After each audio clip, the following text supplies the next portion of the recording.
Gabi ng February 22, 2015, ang lahat ay nagluluksa sa pagpanaw ni Noela. Higit na nagdadalamhati ang kanyang naiwang asawa at 8 anak.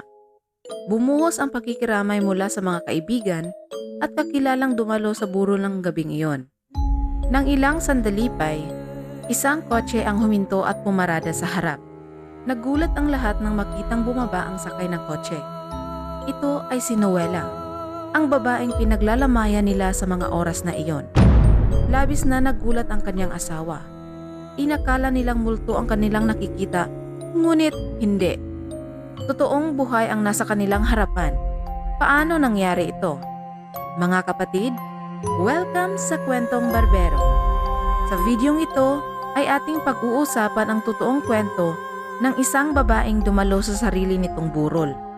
Pero bago yan, make sure na nakasubscribe ka na at napindot mo na rin ang bell icon at like button para updated ka sa aming mga susunod na kwento.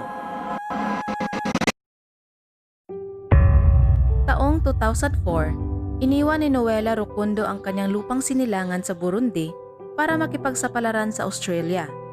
Ang kanyang unang asawa ay namatay at naiwan sa kanya ang 5 nilang anak. Dahil dito, kinakailangan niyang magsikap ng husto para mabigyan ng magandang kinabukasan ang mga anak. Hindi naman siya nagkamali sa kanyang desisyon. Sa Australia ay nakahanap siya ng trabaho at naging maganda ang pamumuhay kasama ang mga anak. Labis ang kanyang pasasalamat dahil napakabait na mga Australiano sa kanila. Binibigay ang lahat ng suportang kanilang kinakailangan. Hindi pa dito nagtatapos ang blessing na natanggap niya. Isang araw, nakilala niya si Balanga Kalala, ang lalaking muling nagpatibok ng kanyang puso. Si Kalala ay isang refugee mula sa bansang Congo. Tulad ni Noela, si Kalala rin ay isang byudo. Napadpad siya sa Australia dahil inatake ng mga rebelde ang maliit na lupain na kanilang tinitirhan. Di nagtagal, sila ay ikinasal at nanirahan sa Melbourne. Ang mga anak ni Noela ay tinuring ni Kalala bilang mga anak rin niya. Paglipas ng ilang taon, nadagdagan pa ng 3 ang kanilang anak. Ngunit sa mga panahong ring ito, unti-unting lumabas ang tunay na ugali ni Kalala. Kung pagiging masipag ang pag-uusapan, walang naging reklamo si Noela kay Kalala.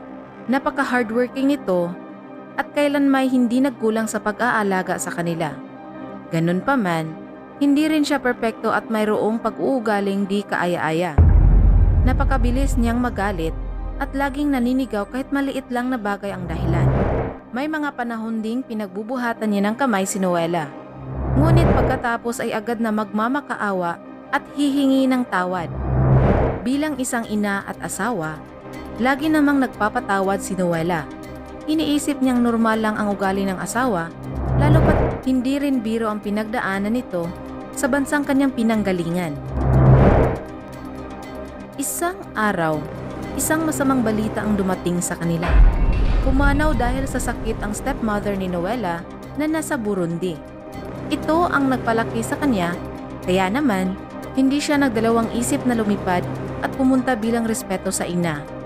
Sa kasamaang palad, hindi maaring sumama si Kalala sa kanya dahil sa mga responsibilidad sa trabaho. Galing Melbourne, Australia, nakarating si Noela sa Burundi.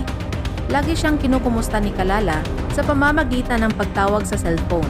Maliit lang ang bahay nila sa Burundi, kaya naman nagpasya siyang mag-check-in sa isang hotel.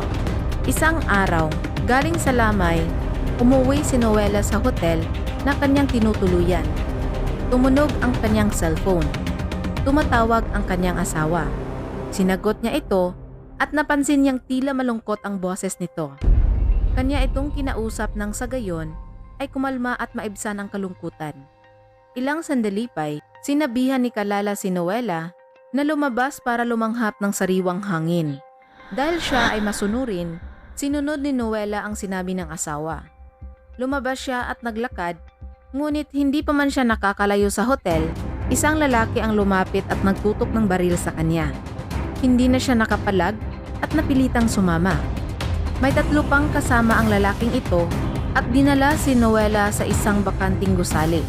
Makaraan ang ilang minuto, Narinig ni Noela na tumatawag ang mga lalaki sa tinatawag nilang boss. Pagkatapos nito'y kinumpronta siya ng isa sa mga ito. Tinanong siya kung anong kasalanan ang nagawa niya sa nag-utos sa kanila. Bakit nais siyang ipaligpit nito? Nagtaka si Noela. Wala siyang matandaang kaaway o nagawa ng hindi maganda. Tinanong niya ang kidnapper kung sino ba. Wala siyang idea kung sino ang may galit sa kanya. Sumagot ang kidnapper at kanyang ikinagulat ang sinabi nito. Ang taong nais tumapo sa kanya ay ang kanyang asawa. Noong unay hindi siya naniniwala. Imposible ang pinagsasabi ng kriminal na ito. Pero tinawagan ng kidnapper ang umano'y mastermind at doon narinig mismo ng kanyang sariling tenga ang boses ng kanyang asawa. Tapusin niyo na siya. Hindi makapaniwala si Noela sa kanyang narinig. Nang mga oras na iyon, ay nawala na siya ng pag-asa. Tanggap na niya kung ano man ang kahihinatnan niya. Napapikit na lang siya habang hinihintay ang kanyang katapusan. Ilang sandali pa'y, narinig niya ang mga katagang, "Hindi ka namin papatayin." Ang grupong kumuha sa kanya ay may prinsipyong hindi gagalaw o tatapos ng buhay ng babae at bata. Napaluha na lang si Noela at agad na nabuo ang pag-asa sa kanyang kalooban. Bago umalis ang mga lalaki, binigay sa kanya ang memory card na kung saan nakasave ang pag-uusap nila ng mastermind. Nang mga oras ding iyon, idineklara nila kay Kalala na wala na ang kanyang asawa.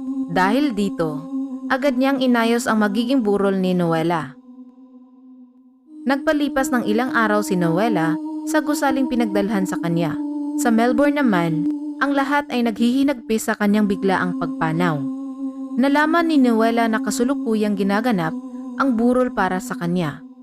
Ito ang pagkakataon na nagdesisyon siyang muling magpakita. February 22, 2015. Habang ginaganap ang burol, si Noela ay biglang nagpakita. Nagulat ang lahat sa pag-aakalang multo ang nasa kanilang harapan. Hinawakan ni Kalala ang balikat ni Noela para siguraduhing buhay nga ito. Dito na siya sumigaw, umiyak at lumuhod para humingi ng tawad sa kanya. Dinampot ng mga pulis si Kalala para isailalim sa questioning. Dito itinangka niyang i-deny ang lahat ng aligasyon sa kanya. Ngunit dahil sa dalang memory card ni Noela na kung saan nakarecord ang mga tawag ni Kalala sa mga kidnappers, game over na ito para sa kanya. Inamin ni Kalala ang nagawa sa asawa. Nang tanungin kung bakit niya ito nagawa, ito ang naging sagot niya. Sometimes, devil can come into someone to do something. But after doing it, they start thinking why I did that thing. December 11, 2015, hinatulan ng 9 years imprisonment si Kalala. Bumaba ang kanyang sentensya dahil sa ginawang pag-amin sa nagawa. Ano ang masasabi mo sa kwentong ito, kabarbero? Mag-iwan ka ng comment sa ibaba. Mag-subscribe, i-like at i-share ang ating video. Hanggang dito na lang at maraming salamat sa pakikinig.